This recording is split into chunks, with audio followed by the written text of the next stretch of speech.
So I am going to read from my latest book, The Snail Song, which was published, since we need to give categories to books, I published it as poetry.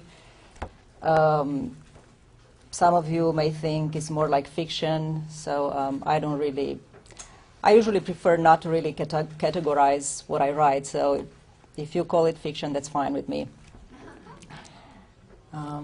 But I guess one could say it's prose poetry. And also it has some little drawings, which I did, although I don't claim to be an artist or anything, but the publisher thought that it was too thin a book, and they wanted an artist to collaborate, which was fine with me, but then the artist they found, although he was a very good artist, his style didn't really resonate with my poems or my texts. So I proposed my own little doodles, because they are more like doodles. And I think in the context of the book, they look okay. I'll show you some at the end. So the book is divided into two parts. The first part has more poems or texts about little creatures, and the second was more autobiographical, like has longer short stories. So I think I'll read from the first part, and I'll start with a little piece about about a spider. So this one is called The Web of Stone. The bird brought twigs from a nearby tree, lined them with feathers like a winter coat, and little, by the end of the day, it had made a nest. Then it spread its wings and sat in it as if in an armchair. The bird was enjoying its nest so much it didn't notice when, as it opened its beak, a spider came out of it. The spider moved rapidly, weaving its thread amidst the tree's branches, and by morning it built an arabesque of white lace. The spider considered its work with pride. But when it tried to move away to see it from a distance, it realized it couldn't move its legs. They had turned into stone, and the stone twisted in a myriad of convoluted stone threads, a web made entirely of stone. The spider tried to shake its legs, but its legs were still because they were of stone. Desperate, the spider looked around and saw that the web kept weaving itself, circling the trees and the houses all the way up to the sky, and now everything was in stone. The trees, the houses, the sky, it was all a web of white-gray, unbreakable stone. And the spider began to sing. Web of stone, web of stone, web of stone. And as he sang, the stone melted, and he drowned in the liquid web of stone.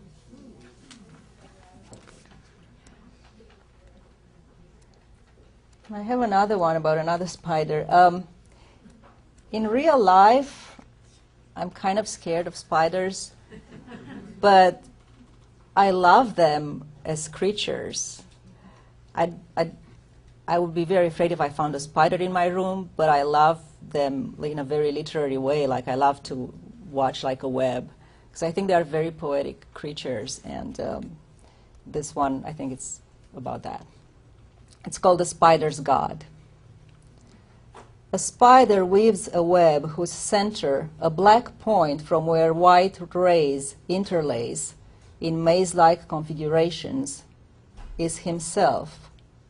His web is at once his work, his play, his art, his home. If he had a religion, his web would also be his God. He would probably think that he has been condemned to eternal labor, and that to end means to kill God. His home would be a temple enclosing God's spirit as in a tomb.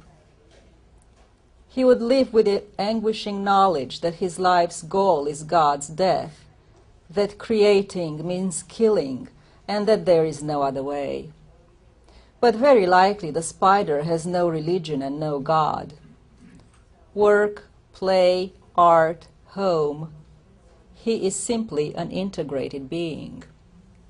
And this one has a little drawing, but I don't think you can see it too well. So I'll try to explain it. It's here you have two little spiders with a thread between them, and on the thread there is a little snail playing a cello. So I really love snails, by the way. They are my favorite creature. Okay, this one is about turtles. And this one is a drawing with a turtle and tears. It's called Turtle Tears. And I don't like to explain poems, but I'll have to explain at the end something about this because it has many word plays between idiomatic expressions in Romanian, which is my native language, and idiomatic expressions in English. So I'll have to explain that at the end. Turtle Tears. Stop giving water to the mice, they used to tell us in the abandoned language. Or else crying with turtle tears. Or was it crocodile tears? Crocodile tears streamed down our cheeks as we ate our peppery hot, steamy turtle soup. They also told us, no use crying for yesterday. Yet we cried again and again for yesterday and over spilled turtle soup.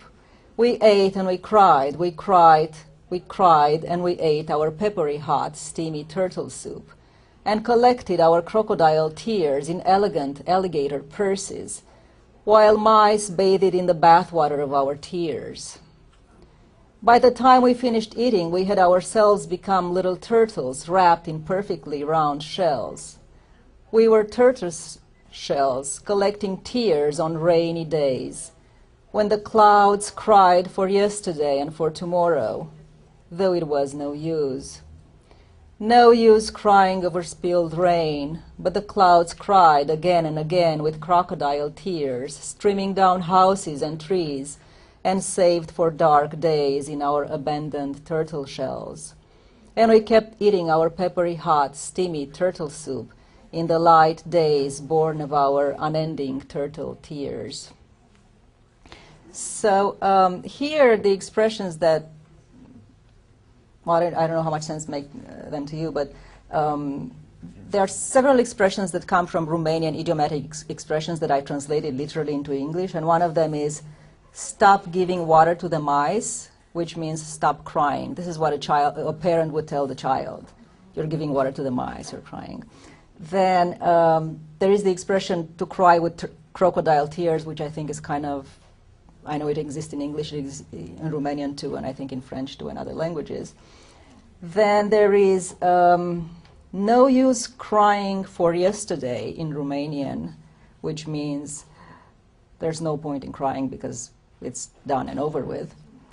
Then in English there is no use crying over spilled milk, and I made that into no use crying over spilled turtle soup. And then what else? Collecting tears on rainy days or saving food for dark days. This comes from a Romanian idiomatic expression to save food for dark days, which means to save food for when you're not going to have any. And what else? I'm sure there are some others which I can't remember right now. So basically, it's a poem with these mixed idiomatic expressions that I played within Romanian and English. I found that it's sometimes a Romanian expression would come to my mind, and suddenly it sounds really weird because I haven't used it in 20 years, and then I translate it literally into English, and then it sounds very poetic and weird in a different kind of way. So that happened here. Okay, now I have one with another little creature, which is a porcupine, and here you will, at some point at the end of the poem, there is going to be a play word between the name of the porcupine in French and in English, and I think you're going to get that. And this is called The Story of the A-less Porcupine. And it's sort of modeled after a novel written by the French writer Georges Perec, who wrote a novel with, well, he wrote two novels, one entirely without the letter E, and another one entirely without the letter A. Yeah, pretty amazing. So this is the story of the A-less porcupine, and it's written without A. I know of one little fellow whose round body looks like zero. When he is cornered, he coils unto himself, yet he's no turtle. He shows thorns, yet he's no rose. He twirls and tumbles, yet he's no bush or shrub. But he's got hedge in his hog. His body mirrors open flowers, yet he's ever closed. If he could choose some concubine, she would rhyme with him. He lives in the woods of Montsouris, yet he's got no mouse, though he somehow looks like one. He pines for something he's been missing, yet he ignores the A-lessness of his illness. He longs to fill his void with my story, yet the story, A, voids him. A is in parentheses. It empties him of his needles, of his endless A-lessness. He is forever A-less, ever more lessful. Whether French or English, he is A-less. Hérisson in French, hedgehog, pour épi, porcupine. And this is a drawing of my porcupine with all these letters and thorns, and this is the letter A, which he doesn't have. I've selected the pieces that sort of, I think, continue a conversation. A lot of my poems deal with memory, with exile, and notions of impermanence that sort of punctuate everything. They're quite short, so I won't introduce them.